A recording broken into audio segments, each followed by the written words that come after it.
ನೀವು ಹೇಳ್ತಾ ಇದ್ರಿ ಡೆಲಿಬ್ರೇಟ್ ಆಗಿ ಪುಷ್ ಮಾಡ್ತಾ ಇರೋ ರೀತಿಯಲ್ಲಿ ಕಾಣ್ತಾ ಇದೆ ಅಂತ ಹೇಳಿ. ಲಾಭ ಏನಾಗ್ಬೋದು ಸರ್? ಹಿಂಗೆ ಟೈಮ್ ಕಿಲ್ ಆದಷ್ಟು ಅವ್ರು ಒಳಗಿರೋದು ಅನಿವಾರ್ಯ ಆಗ್ತಾ ಹೋಗುತ್ತೆ, ಜಾಸ್ತಿ ದಿನ ಜೈಲಲ್ಲಿ ಇರಬೇಕಾಗುತ್ತೆ. ಈ ಹಾಸಿಗೆ ದಿಂಬಿಗೆ ಒಂದ್ಸತಿ, ಕೈ ಫಂಗಸ್ ಅಂತ ಮತ್ತೊಂದ್ಸತಿ, ಹಿಂಗೆ ಪದೇ ಪದೇ ಕೋರ್ಟ್ನ ಅಪ್ರೋಚ್ ಮಾಡಿ ಟೈಮ್ನ ಪುಷ್ ಮಾಡೋದ್ರಿಂದ ಇದು ಪಾಸಿಟಿವ್ ಆಗುತ್ತೆ ನೆಗೆಟಿವ್ ಆಗುತ್ತೆ ದರ್ಶನ್ ಅವ್ರಿಗೆ ಅಂತ? ನೆಗೆಟಿವ್ನೇ ಆಗುತ್ತೆ. ಯಾಕೆಂದರೆ ಈ ಟ್ರಯಲ್ ಒಂದ್ಸರಿ ಸ್ಟಾರ್ಟ್ ಆಗಿಬಿಟ್ರೆ ಇವ್ರಿಗೆ ಬೇಲ್ ಸಿಗಲ್ಲ. ಆಮೇಲೆ ಈಗ ಇವ್ರದ್ದು ಏನು ಇದೆಯಲ್ಲ, ಪ್ರಾಬ್ಲಮ್ಸ್ ಇದೆಯಲ್ಲ, ಹೇಳ್ತಾ ಇದ್ದಾರಲ್ಲ ನಮ್ಗೆ ಅದಿಲ್ಲ ಇದಿಲ್ಲ, ಇವೆಲ್ಲ ಭಾಳ ಸಣ್ಣ ವಿಚಾರ. ಈಗ ಜೈಲಂತ ಹೇಳಿದ್ರೆ ಮೇಯ್ನ್ ಜೈಲ್ ಅಂದರೆ ಕರ್ಟೈಲಿಂಗ್ the freedom of A person, that is jail. ಈಗ ನಮಗೆ ಎಲ್ಲಿ ಬೇಕಾದ್ರೂ ಹೋಗ್ಬೋದು, ಸ್ವಚ್ಛಂದವಾಗಿ ಏನು ಬೇಕಾದ್ರೆ ನೋಡ್ಬೋದು, ಏನು ಬೇಕಾದ್ರೆ ಕುಡಿಬೋದು, ತಿನ್ನಬೇಕು, ಎಲ್ಲಿ ಬೇಕಾದ್ರೆ ಮಲಗ್ಬೋದು, ಏನು ಸಿನಿಮಾ ಅದೆಲ್ಲ ಕರ್ಟೈಲ್ ಆಗಿಬಿಟ್ರೆ ದಟ್ ಈಸ್ ನಮ್ಮ ಫ್ರೀಡಮ್ ಇದೆಯಲ್ಲ. ಮನುಷ್ಯನಿಗೆ ಫ್ರೀಡಮ್ ಭಾಳ ಮುಖ್ಯ. ನಿಜ. ಫ್ರೀಡಮ್ ಇಲ್ಲ ಅಂತ, ಈಗ ಫ್ರೀಡಮ್ ಕರ್ಟೈಲ್ ಆದಾಗ ಮನುಷ್ಯನ ಸ್ವಭಾವ ಏನಪ್ಪ ಅಂದರೆ ಕಂಪ್ಲೇಂಟ್ ಮಾಡೋದು ಅಲ್ವೇ. ಈಗ ಮೂಗು ಮುಚ್ಚಿದ್ರೆ ಯಾಕೆ ಬಾಯಿ ತೆಗಿತಾರೆ, ಹಂಗಾಗ್ಬಿಟ್ಟಿದೆ ದರ್ಶನ್ದು. ಅಷ್ಟು ಸುಖದ ಸುಪ್ಪತ್ತಿನಲ್ಲಿದ್ದವರು ಒಂದೇ ಸರಿ 4 ಗೋಡೆ ಒಳಗಡೆ ಬಂದಿ ಆದಾಗ ಒಂದೇನಂದ್ರೆ ಅವರು ಡಿಪ್ರೆಷನ್ಗೆ ಹೋಗಬಾರ್ದು. ಈಗ ನೋಡಿ, ಒಬ್ಬೊಬ್ಬ ಕಳ್ಳ ಮನೆ ಕಳ್ತನ ಮಾಡೋನು 80 ಕೇಸು 90 ಕೇಸು ಮಾಡಿದ್ದಾನೆ, ಟ್ರಯಲ್ ನಡೀತಾನೆ ಇದೆ, ಜೈಲಿಗೆ ಹೋಗ್ತಾನೆ, ಬೇಲ್ ಮೇಲೆ ಬರ್ತಾನೆ, ಪುನಃ 10-20 ಕಳ್ತನ ಮಾಡ್ತಾನೆ, ಪುನಃ ಸಿಕ್ಕಾಕೊಂಡು. ಹಿಂಗೆ ಅವ್ರಿಗೇನೂ ಕಷ್ಟ ಇಲ್ಲ ನಮಗೆ ನೋಡ್ಕೊಳ್ಳೋಕ್ಕೆ.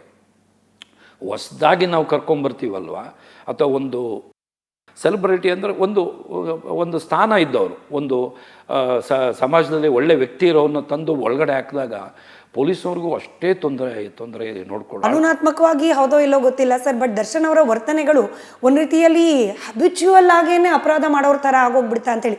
ಹೆಂಡತಿ ಮೇಲೆ ಹಲ್ಲೆ ಮಾಡಿದ್ರು ಅಂಥೇಳಿ, ಅದು ಯಾರೋ ಪ್ರೊಡ್ಯೂಸರ್ ಮೇಲೆ ಬಾಯಿಗೆ ಬಂದಂಗೆ ಮಾತನಾಡಿದ್ರು ಅಂಥೇಳಿ, ಗಲಾಟೆಗಳಾಗಿ ಈಗ ಆಗ್ತಾ ಇದ್ದಿತ್ತು, ಯಾರಿಗೋ ಹೊಡೆದ್ರು, ಯಾರ ಮೇಲೋ ಬೈದ್ರು, ಅವಾಚ್ಯ ಶಬ್ದಗಳನ್ನು ಬಳಸಿದ್ರು, ಕಡೆ ಕೊಲೆನೇ ಮಾಡಿಬಿಟ್ರು ಅನ್ನೋ ಆರೋಪ. ಇದನ್ನೆಲ್ಲ ಗಮನಿಸಿದಾಗ ನಾನು ಆಗಲೇ ಹೇಳಿದಾಗೆ ಲೀಗಲಿ ಇವೆಲ್ಲವೂ ಅಪರಾಧ ಅನ್ನಿಸ್ಕೊಳ್ಳುತ್ತೋ ಇಲ್ಲೋ, ಬಟ್ ಜನರ ಪರ್ಸ್ಪೆಕ್ಟಿವಲ್ಲಿ ಹಂಗಂದು ಆಗೋಯ್ತು ಅಂತ ಹೇಳಿ.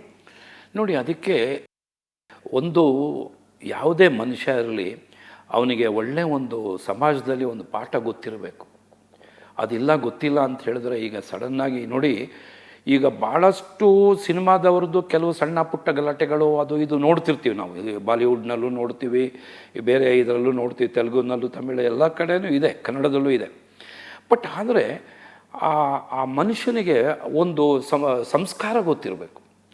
ಸಂಸ್ಕಾರ ಗೊತ್ತಿಲ್ಲದಿದ್ರೇ ಈ ಪ್ರಾಬ್ಲಮ್ಗಳಾಗೋದು. ಆಮೇಲೆ ನೀವು ಎಷ್ಟೇ ದೊಡ್ಡ ವ್ಯಕ್ತಿಯಾಗಿ ಎಷ್ಟೇ ಹಣ ಮಾಡಿಕೊಳ್ಳಿ, ಕೊನೆಗೆ ನೀವು ನಿಮ್ಮ ಬದುಕಿನಲ್ಲಿ ಹೇಗೆ ಬದುಕಿದ್ರಿ ಅನ್ನೋದು ಭಾಳ ಇಂಪಾರ್ಟೆಂಟ್ ಆಗುತ್ತೆ. ನೀವು ಎಷ್ಟು ಹಣ ಮಾಡಿದ್ರಿ, ಎಷ್ಟು ಆಸ್ತಿ ಮಾಡಿದ್ದೀರಿ, ಎಷ್ಟು ನಿಮಗೆ ಅಭಿಮಾನಿಗಳಿದ್ದಾರೆ ಮುಖ್ಯ ಅಲ್ಲ. ಅವನಿಗೆ ಮನಸ್ಸಿಗೆ ನೆಮ್ಮದಿ ಇದೆಯಾ, ಆಮೇಲೆ ಅವನ ಬದುಕಿನ ಒಂದು ರೀತಿ ಇದೆಯಲ್ಲ, ಅದು ಬಹಳ ಇಂಪ್ಯಾಕ್ಟ್ ಆಗುತ್ತೆ ಎಲ್ಲರ ಮೇಲೆ. ಅದು ದರ್ಶನ್ ಅವರು ಎಲ್ಲೋ ಒಂದು ಸ್ವಲ್ಪ ಅಪ್ಪಿತಪ್ಪಿದ್ರೆ ಅದರಲ್ಲಿ ಅಂತ ಅನ್ನಿಸ್ತಾ ಇದೆ ನನಗೆ. ಯಾಕೆಂದರೆ ಒಂದು ಸರಿ ಅಭಿಮಾನಿಗಳು ಭಾಳ ಇದರಲ್ಲಿ ಅವ್ರನ್ನ ಮೇಲೆ ತೊಗೊಂಡೋಗ್ಬಿಟ್ರು. ಸೊ ಅವ್ರಿಗೆ ನಿಜ ಸ್ಥಿತಿ, ವಾಸ್ತುಸ್ಥಿತಿನೇ ಗೊತ್ತಾಗಲಿಲ್ಲ ಜೀವನದ್ದು. ಅದರಿಂದನೇ ಒಂದೊಂದು ಮಾಡ್ಕೊಂಡು ಬಂದರು. ನನ್ನ ಪ್ರಕಾರ ನೋಡಿ, ಕೈ ಹಿಡಿದ ಹೆಂಡ್ತಿ ನನ್ನ ಪ್ರಕಾರ ದೇವತೆ, ಅವಳು ಮನೆಯಲ್ಲಿ ದೇವರು. ನಾವು ಸುಮ್ಮನೆ ಅಣ್ಣಮ್ಮ ಆಸನಮ್ಮ ಅಂತ ಕಣ್ಣಿಗೆ ಕಾಣ್ತಾ ಇರೋ ದೇವರನ್ನ ನೋಡ್ತೀವಿ. ನೀವು ಮನೆಯಲ್ಲಿ ಹೆಂಡತಿನ ಪೂಜಿಸೋಷ್ಟು ಪ್ರೀತಿಸ್ಕೊಂಡು ಹೋದರೆ ಯಾವ ಮನೆಯೂ ಹಾಳಾಗಲ್ಲ. ಯಾವ ಮನೆ ಹಾಳಾಗೋಕ್ಕೆ ಸಾಧ್ಯವೇ ಇಲ್ಲ ನನ್ನ ಪ್ರಕಾರ. ಎಲ್ಲಿ ಮಹಿಳೆಗೆ ಗೌರವ ಕೊಡಲ್ಲ ಯಾವ ಮನೆಯಲ್ಲಿ, ಆ ಮನೆ ಒಳ್ಳೆಯದಾಗಲ್ಲ. ಮನೆಯಲ್ಲಿ ಏನಾದರೂ ಒಂದು ತೊಂದರೆಗಳಾಗ್ತಾ ಇರುತ್ತೆ. ನೀವು ಯಾರದೇ ತಗೊಳ್ಳಿ. ದರ್ಶನ್ ಅವರ ಕೇಸಲ್ಲಿ ನಿಮ್ಮ ಅನುಭವದ ಆಧಾರದ ಮೇಲೆ ನೋಡೋದಾದ್ರೆ ಏನಾಗಬಹುದು ಪ್ರಕರಣ? ದರ್ಶನ್ ಅವ್ರ ಮೇಲಿರುವ ಆರೋಪ ಅಪರಾಧ ಅಂತ ಹೇಳಿ ಸಾಬೀತಾಗ್ಲಿಕ್ಕೆ ಬೇಕಾದಷ್ಟು ಎವಿಡೆನ್ಸ್ಗಳು ಸಿಕ್ಕಿದೆಯಾ? ಅವ್ರ ಮುಂದಿನ ಭವಿಷ್ಯ ಏನಾಗಬಹುದು ಅಂತ ಹೇಳಿ ನೋಡಿ, trial place A very important role. ಈಗ ಪೊಲೀಸ್ನವರು ಭಾಳ ಚೆನ್ನಾಗಿ ತನಿಖೆ ಮಾಡಿ ಇಟ್ಬಿಟ್ಟಿದ್ದಾರೆ, ಕೋರ್ಟ್ ಟೇಬಲ್ ಮೇಲೆ ಇಟ್ಬಿಟ್ಟಿದ್ದಾರೆ. ಈಗ ಇರೋದು ಕೋರ್ಟ್ನಲ್ಲಿ ಮಾತ್ರ ಇವಾಗ ನಡೀತಾ ಇರೋದು ಕೇಸ್. ಕೋರ್ಟ್ನಲ್ಲಿ ನೋಡಿ, ಅಡ್ವೊಕೇಟ್ಸ್ ಇದ್ದಾರಲ್ಲ, they play a very important role. Both ಪ್ರಾಸಿಕ್ಯೂಷನ್ನು ಅಡ್ವೊಕೇಟ್ಸ್ನು, ಇವರು ನಮ್ಮ ಡಿಫೆನ್ಸ್ ಅಡ್ವೊಕೇಟ್ಸ್ನು. ಜೊತೆಗೆ ಏನಾಗುತ್ತೆ, ಈ ಕೇಸು 100% ಕನ್ವಿಕ್ಷನ್ ಆಗುತ್ತೆ ಅಂತ ಹೇಳೋಕ್ಕಾಗೋದೇ ಇಲ್ಲ. ಹೇಳೋಕ್ಕಾಗಲ್ಲ. ಈಗ ನಾನು ನೋಡ್ತಾ ಇದ್ದೆ ಗೌರಿ ಲಂಕೇಶ್ ಕೇಸನ್ನು ಟ್ರಯಲ್ ಆಗ್ತಾ ಇದೆ, ಇನ್ನೂ ಅದು ಒಂದು ಹಂತಕ್ಕೆ ಬಂದಿಲ್ಲ. ಈಗೀಗ ನನಗೆ ಇದು ಬರ್ತಾ ಇದೆ, ಕನ್ವಿಕ್ಷನ್ ಆಗೋದು ಭಾಳ ಕಷ್ಟ ಇದೆ ಅಂತ. ಅದರಲ್ಲಿ ವೆಪನ್ ಸಿಕ್ಕಿಲ್ಲ ಅಂತೆ, ಪಿಸ್ತೂಲ್ ಸಿಕ್ಕಿಲ್ಲ ಅದರಲ್ಲಿ. ಅದು ನೋಡಿ, ಆ ಕೇಸು ಎಷ್ಟು ಚೆನ್ನಾಗಿ ತನಿಖೆ, ಪೊಲೀಸ್ ಅಧಿಕಾರಿಗಳು ಎಕ್ಸಲೆಂಟ್ ತನಿಖೆ ಮಾಡಿದ್ದಾರೆ ಗೌರಿ ಲಂಕೇಶ್ನಲ್ಲಿ. ಈವನ್ ಬಾಂಬೆ CBI ಅಪ್ರಿಷಿಯೇಟ್ ಮಾಡಿದೆ. ಅಲ್ಲಿ ಪೊಲೀಸ್ನವ್ರಿಗೆ ಹೇಳಿದ್ರಂತೆ, ಓ ಕಲೀರಿ ಕರ್ನಾಟಕ SIT ಇಂದ ಅಂಥೇಳಿ. ಸೊ ಅಂದರೆ ಯಾವ ಕೇಸು ಎಕ್ವಿಟ್ ಆಗುತ್ತಾ ಕನ್ವಿಕ್ಷನ್ ಆಗುತ್ತೆ ಅಂತ ಕೊನೆ ತೀರ್ಪು ಬರೋವ್ರಿಗೆ ಹೇಳೋಕ್ಕಾಗೋದೇ ಇಲ್ಲ. ಹಾಗೂ ಬಟ್ ನನ್ನ ಪ್ರಕಾರ ತನಿಖೆ ನೋಡುವಾಗ ಒಂದು 70-80% ಕನ್ವಿಕ್ಷನ್ ಆಗ್ಬೋದು ಅನಿಸುತ್ತೆ. ಬಟ್ ಇನ್ನೊಂದು 10-20% ಆಲ್ಸೋ ಪ್ಲೇಸ್ ಇದರಲ್ಲಿ ಡಿಫೆನ್ಸಿಗೆ ಇದೆ ಪಾರ್ಟ್. ಆಮೇಲೆ ಅವರು ಅಡ್ವೊಕೇಟು ಭಾಳ ಎಕ್ಸ್ಪರ್ಟ್ ಅಡ್ವೊಕೇಟ್ಸ್, ಬಟ್ ಅವ್ರದ್ದು ಕನ್ವಿಕ್ಷನ್ಸ್ ಆಗಿದೆ. ಅವ್ರ ಕೇಸ್ಗಳು ಭಾಳ ಸೆನ್ಸೇಷನಲ್ ಕೇಸ್ಗಳಲ್ಲಿ ಗೆದ್ದುಬಿಟ್ಟಿದ್ದಾರೆ CV ನಾಗೇಶ್ ಅವರು. ಆಮೇಲೆ ಈ ಕೇಸ್ ತೀರ್ಪು ಬರೋವರೆಗೂ ನಾವು 100% ಕನ್ವಿಕ್ಷನ್ ಅಂತ ಆಗುತ್ತೆ ಅಂತ ಹೇಳೋಕ್ಕಾಗೋದೇ. ನಾನು ಹೈಪೋಥೆಟಿಕಲ್ ಆಗಿ ಪ್ರಶ್ನೆ ಕೇಳ್ತೀನಿ ಸರ್. ಇನ್ ಕೇಸ್ ಏನಾದರೂ ಇರುವ ಎವಿಡೆನ್ಸ್ಗಳನ್ನು ಸರಿಯಾಗಿ ಪ್ರೊಡ್ಯೂಸ್ ಮಾಡೋಕ್ಕಾಗದೆ ಅಥವಾ ಈ ಆರೋಪವನ್ನು ಸಾಬೀತು ಆಗದೆ ಹೋದರೆ ಹೊರಗೆ ಬರೋ ಸಾಧ್ಯತೆಗಳು ಎಷ್ಟಿದೆ ಅಂತ ಹೇಳಿ? ಇಲ್ಲ, ನಾನು ಹೇಳಿದ್ನಲ್ಲ, ಟ್ರಯಲ್ ಸ್ಟಾರ್ಟ್ ಆಗಿಬಿಟ್ರೆ ಹೊರಗಡೆ ಬರೋಕ್ಕಾಗಲ್ಲ ನನ್ನ ಪ್ರಕಾರ. ಒಂದು ಸರಿ ಟ್ರಯಲ್ ಸ್ಟಾರ್ಟ್ ಆಗಿಬಿಟ್ಟಾರೆ ಬೇಲ್ ಕೊಡೋದಿಲ್ಲ. ಅದರಿಂದಾನೇ ಟ್ರಯಲ್ ಸ್ಟಾರ್ಟ್ ಆಗೋಕ್ಕೆ ಅಬ್ಸ್ಟ್ರಕ್ಷನ್ಸ್ ಆಗ್ತಾ ಇದೆ ಅಂತ ನಾನು ನೋಡ್ತಾ ಇದ್ದೆ. ಈ 17 ಜನ ಅಪರಾಧಿಗಳಿದ್ದಾರೆ, ಎಲ್ಲದರಲ್ಲಿ 17 ಜನ ಇದ್ದಾರೆ. ಒಬ್ಬೊಬ್ಬರು ಒಂದೊಂದು ಅಪ್ಲಿಕೇಶನ್ ಆಗ್ತಾ ಇದ್ದಾರೆ, ಅದರಿಂದ ಡಿಲೇ ಆಗ್ತಾ ಇದೆ ಅಂತ ಬರ್ತಾ ಇದೆ ಪೇಪರ್ನಲ್ಲಿ ನೋಡುವಾಗ. ಒಂದು ವೇಳೆ ಸಾಬೀತಾಯಿತು ಅಂದರೆ ಶಿಕ್ಷೆಯ ಪ್ರಮಾಣ ಈಗ ಹಾಕಿರುವ ಚಾರ್ಜಸ್ನ ಆಧಾರದ ಮೇಲೆ ಏನಾಗಬಹುದು ಅಂತ?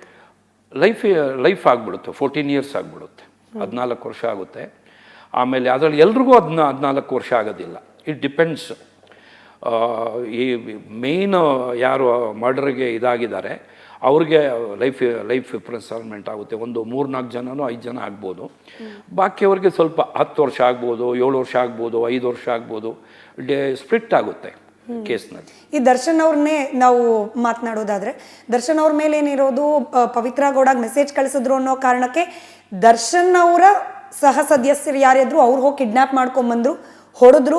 ದರ್ಶನ್ ಅವರು ಹೊಡೆದ್ರು, ಬಟ್ ಆ ಏಟಿನಿಂದ ಸತ್ತರ ಇಲ್ವಾ ಅದು ಗೊತ್ತಿಲ್ಲ. ಹೀಗೆಲ್ಲ ಇರೋದ್ರಿಂದ ಇದನ್ನೆಲ್ಲ ಗಮನಿಸಿದಾಗ ಅವರಿಗೆ ಇನ್ ಕೇಸ್ ಇದೆಲ್ಲ ಸಾಬೀತಾದರೆ ಯಾವ ಪ್ರಮಾಣದ ಶಿಕ್ಷೆ ಆಗ್ಬೋದು ಅಂತ? ಇಲ್ಲ ನೋಡಿ, A1 ಇದಾರಲ್ಲ, A1 to A4 A5 ವರೆಗೂ ಲೈಫ್ ಇಂಪ್ರಿಸನ್ಮೆಂಟ್ ಆಗುತ್ತೆ ನನ್ನ ಪ್ರಕಾರ. ಅದ್ರ ಮೇಲಿಂದ ನೋಡಿ, ಮೋಟಿವ್ ಯಾರಿಗೆ, ಮೇಯ್ನು ಮರ್ಡರ್ ಮಾಡಬೇಕು ಅನ್ನೋ ಒಂದು ಮೋಟಿವ್ ಇದ್ದಿದ್ದು ಯಾರಿಗೆ, ಬಾಕಿಯವರು ಅವ್ರು ಸೇರ್ಕೊಂಡು ಸಪೋರ್ಟ್ ಮಾಡ್ಕೊಂಡು ಬಂದಿದ್ದಾರೆ. ಅವ್ರನ್ನ ಕಿಡ್ನ್ಯಾಪ್ ಮಾಡ್ಕೊಂಡು ಬಂದವ್ರದ್ದು ಒಂದು ಅಫೆನ್ಸ್ ಬರುತ್ತೆ. ಆಮೇಲೆ ಕೆಲವರು ಸುಮ್ಮನೆ ನಿಂತಿದ್ರು, ಅವರು ಸೇರ್ಕೊಂಡ್ಬಿಟ್ಟಿದ್ದಾರೆ. ಅದರಲ್ಲಿ ಯಾರೋ ಒಂದು ಅಪ್ಲಿಕೇಶನ್ ಹಾಕಿದ್ರು ಇವಾಗ 17ನೇವನು 16ನೇವರು, ನನಗೆ ಸಂಬಂಧನೇ ಇಲ್ಲ ಕೇಸ್, ಆದರೂ ಬಿಟ್ಟಿಲ್ಲ, ಅವ್ರನ್ನೂ ಬಿಟ್ಟಿಲ್ಲ. ಬಟ್ ಒಂದಿದೆ, ಒಂದು ಕೊಲೆ ಮಾಡಬೇಕಾದ್ರೆ ನೋಡಿ, ಒಂದು ಮನೆ ಒಳಗಡೆ ಒಂದು ವ್ಯಕ್ತಿನ ಕೊಲೆ ಮಾಡೋಕ್ಕೆ 6 ಜನ ಹೋಗ್ತಾರೆ, 4 ಜನ ಒಳಗಡೆ ಹೋಗ್ತಾರೆ, 2 ಹೊರಗಡೆ ಕಾಯ್ತಾರೆ ಯಾರಾದ್ರು ಬಂದ್ಬಿಡ್ತಾರ ಅಂತ. ಬಟ್ ಈ 6 ಜನನೂ ಫಿಕ್ಸ್ ಆಗ್ತಾರೆ ಅಫೆನ್ಸಲ್ಲಿ, ಯಾಕೆಂದ್ರೆ ಅವ್ರಿಗೆ ಗೊತ್ತಿರುತ್ತೆ. ಮೆನ್ಸರಿಯಾ ಅಂತ ಇದೆ ನಮ್ಮಲ್ಲಿ, ಮೆನ್ಸರಿಯಾ ಅನ್ನೋ ಒಂದು ವರ್ಡಿದೆ. ಆ ಮೆನ್ಸರಿಯಾ ಅಂದರೆ ಅವರ ತಲೆಯಲ್ಲಿ ಪ್ರತಿಯೊಬ್ಬ ಮನುಷ್ಯನಿಗೆ ಮರ್ಡರ್ ಆಗುತ್ತೆ ಅನ್ನೋ ಒಂದು ಅವ್ರಿಗೆ ಒಂದು ಕಲ್ಪನೆ ಇರುತ್ತೆ. ದಟ್ ಇಸ್ ಕಾಲ್ಡ್ ಮೆನ್ಸರಿಯಾ ಅಂತ. ಇಲ್ಲಿ ಮೆನ್ಸರಿಯಾ ಯಾರ್ಯಾರಿಗಿದೆ ಅವ್ರಿಗೆ ಕನ್ವಿಕ್ಷನ್ ಜಾಸ್ತಿ ಆಗುತ್ತೆ. Okay, thank you so much ನಿಮ್ಮ ಇಷ್ಟೆಲ್ಲ ಮಾಹಿತಿಗೆ ಹಾಗೆ ನಿಮ್ಮ ಸಮಯಕ್ಕೋಸ್ಕರ ಧನ್ಯವಾದ. ಓಕೆ, ನಮಸ್ಕಾರಮ್ಮ. ಇದಾಗಿತ್ತು ಇವತ್ತಿನ ವಿಶೇಷ ಕಾರ್ಯಕ್ರಮ. ನೋಡ್ತಾ ಇರಿ ರಿಪಬ್ಲಿಕ್ ಕನ್ನಡ, ಇದು ನಿಮ್ಮ ಧ್ವನಿ.